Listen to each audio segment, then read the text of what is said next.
বিচার পাবে না, এই বাংলায় ঠাই হবে না, মুসলমানরা জেগেছে আজ। তোলো তোলো আওয়াজ তোলো, জোর কদমের সামনে চলো, একই তালে দাও না স্লোগান। নারায়ে তাকবীর, নারায়ে তাকবীর। বাস, আর লাগবে না, সরা যাচ্ছে, বুঝে যাচ্ছে। তাহলে ঘুমের ভাবটা আপনাদের শেষ হয়েছে। সবাই একটু হাতটাকে উঁচু করি, সবাই একটু হাতটাকে উঁচু করি এবং একটু ব্যায়াম করি।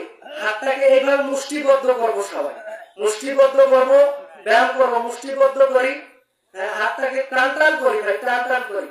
যে কয়জন মানুষ আছে আল্লাহকে দেখাই দেন যে আল্লাহ এত গভীর রজনীতে আমরা কতিপয় মানুষ আপনার কোরআনের আলোচনা শুনতেছি জান্নাতের বাগানে বসে, আমার আল্লাহকে দেখাই দেন। আর হাতটাকে এইভাবে একটু লাড়া দেন, এইভাবে একটু হাতটাকে লাড়া দেন, লাড়া দেন। এটা একটা ব্যায়াম হয়ে গেল। কি হয়ে গেল? হাত নামান, ব্যায়াম হয়ে গেল। তো আল্লাহ এবং রাসূলের কথা যেখানে বলা হয়, যেখানে ইসলামের কথা বলা হয়, যারা বাড়ি থেকে ঘুমিয়ে ঘুমিয়ে যখন তবারক দেওয়ার সময় হবে তখন তবারক নেওয়ার জন্য আসবে, তো এরা কি পরিপূর্ণ ইসলামের মধ্যে ঢুকেছে? পরিপূর্ণ ইসলামের মধ্যে ঢুকতে পারে নাই। তো এখানে খাঁটি যারা জান্নাতের মেহমান তারা জান্নাতের মধ্যে বসে আছে, আর যারা জান্নাতের মেহমান না তারা জান্নাতের বাহিরে বসে আছে। কথা বলেন ঠিক কিনা? তো আপনাদের সামনে আর সংক্ষিপ্ত আকারে একটা আমার জীবনী থেকে বাস্তব ঘটনা আপনাদের সামনে তুলে ধরে সুলতান মাহমুদ গজনবীর কথা বলে আজকে আমি আলোচনা শেষ করব। যদি দেখি যে আপনাদের মানে মন ঠিক আছে, মানসিকতা ঠিক আছে, আপনাদের ধৈর্য আছে, তাহলে আলোচনা বাড়বে, আর না হলে আলোচনা সংক্ষেপ হয়ে মুনাজাত দিয়ে আজকের মতো আমি বিদায় নিয়ে ছোট মানুষ চলে যাব। অসুস্থ মানুষ তবু আপনাদের সাথে কথা বলতেছি, ভালো লাগতেছে, এই জন্য আপনাদের সামনে কথা বলতেছি। তো কি বললেন? হাজী ইমদাদুল্লাহ মহাজারে বক্তি বললেন যে আগামীকালকে রেজাল্ট দেওয়া হবে, এবং ওই তার সাথে যে যুবক ছিলেন ওই যুবক ডাক দিয়ে বললেন, হুজুর আপনি সুলতান মাহমুদ গজনবীর সঙ্গে কথা বলবেন, আমিও সুলতান মাহমুদ গজনবীর সঙ্গে কথা বলতে চাই। হাজী ইমদাদুল্লাহ মহাজারে বক্তি বলতেছে, না, তোমার পক্ষে সম্ভব না, কারণ তুমি এখন পর্যন্ত বাইয়াত গ্রহণ করো নাই, তুমি এখন পর্যন্ত আমার মুরিদ হইতে পারো নাই, তুমি এখন পর্যন্ত গুনাহগার, তুমি এখন পর্যন্ত তোমার মায়ের সঙ্গে যে বেয়াদবি করেছো মায়ের কাছ থেকে মাপ নিতে পারো নাই। যতক্ষণ পর্যন্ত তুমি মায়ের কাছ থেকে মাপ নিতে পারবা না ততক্ষণ পর্যন্ত তুমি সুলতান মাহমুদ কি বলবে এইটা শুনতে পারবা না। তো সুলতান মাহমুদ গজনবীর সাথে কথা বলার জন্য যুবক বলতেছে, না হুজুর আপনি আমাকে বাইয়াত গ্রহণ করান, আপনি আমাকে মুরিদ বানিয়ে নেন, আমি সুলতান মাহমুদ গজনবীর সঙ্গে কথা বলবো। কিন্তু হাজী ইমদাদুল্লাহ মহাজারে বক্তি বলতেছে, না, এটা সম্ভব না, যতক্ষণ পর্যন্ত তুমি তোমার মায়ের কাছ থেকে মাপ না নিবা ততক্ষণ পর্যন্ত তোমার মায়ের সঙ্গে যে ভুল করেছো, তোমার মাকে যে হাত দিয়ে তুমি মেরেছো, যতক্ষণ পর্যন্ত তোমার মা তোমাকে মাফ করবে না ততক্ষণ পর্যন্ত আমি হাজী ইমদাদুল্লাহ মহাজারে বক্তি কেন, আমার মতো যদি আরো হাজী ইমদাদুল্লাহ মহাজারে বক্তি আসে তবু আমার পক্ষে তোমাকে আমার সাথে নেওয়া সম্ভব না। তো এই মাকে আজকে অনেক সন্তান আছে যে মারধর করে, তো এই মাকে নিয়ে আমি বাস্তব কিছু কথা আপনাদের সামনে তুলে ধরতে যাচ্ছি। দাদা হুজুরের সাথে আমি গত বছরে মাহফিল করতে গিয়েছিলাম বরিশাল, ঝালকাঠি, পিরোজপুর। একদিন মানে 3 দিনে 3 জেলায় মাহফিল করেছি, বরিশাল, ঝালকাঠি, পিরোজপুর, এই 3টাই কিন্তু জেলা। তো ঝালকাঠি জেলায় যেদিন আমরা মাহফিল করেছি সেই দিন আমাদের মাহফিল ছিল 2টা, একটা ছিল দিনের প্রোগ্রাম, একটা ছিল রাতের প্রোগ্রাম।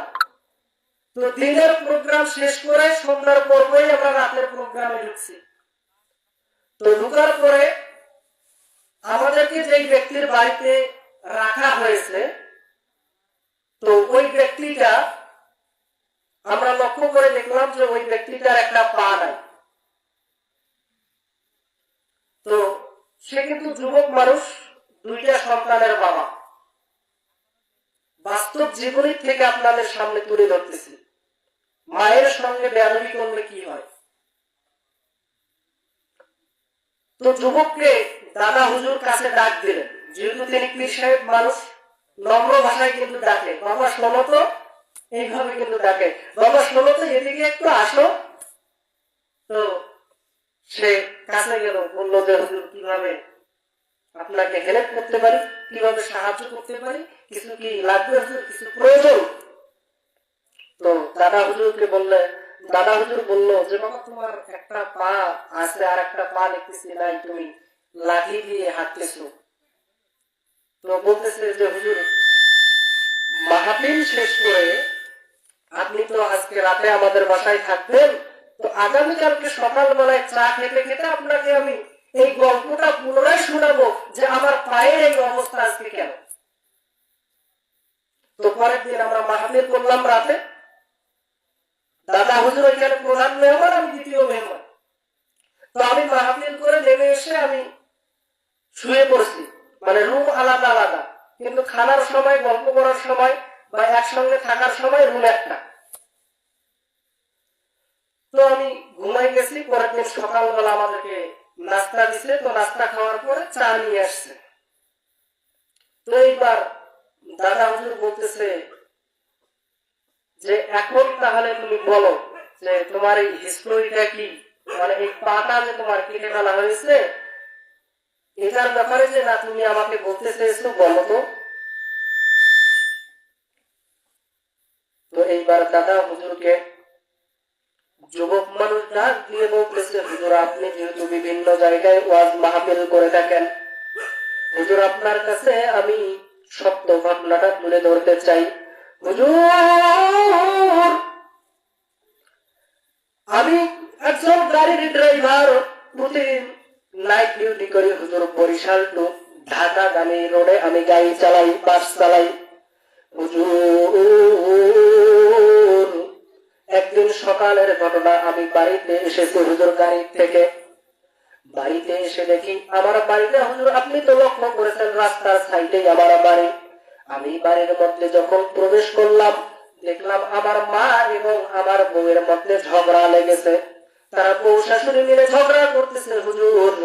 আমি তখনও আমার মাকে কোনো গালি গালাজ করি নাই, আমার বউকে গালি গালাজ করি নাই, শুধু একটু রাগ হয়ে বলেছি, ও মা তুমি কি বোঝো না, রাস্তার পাশেই আমাদের ঘর, রাস্তার পাশেই আমাদের বাড়ি, তোমরা যদি বউ শাশুড়ি মিলে চিল্লা চিল্লি করো তাহলে রাস্তার মানুষ খারাপ বলবে, রাস্তার মানুষ অনেক কিছু বলবে যে অমুক বাড়িতে প্রতিদিন দেখি যে ঝগড়া হয়।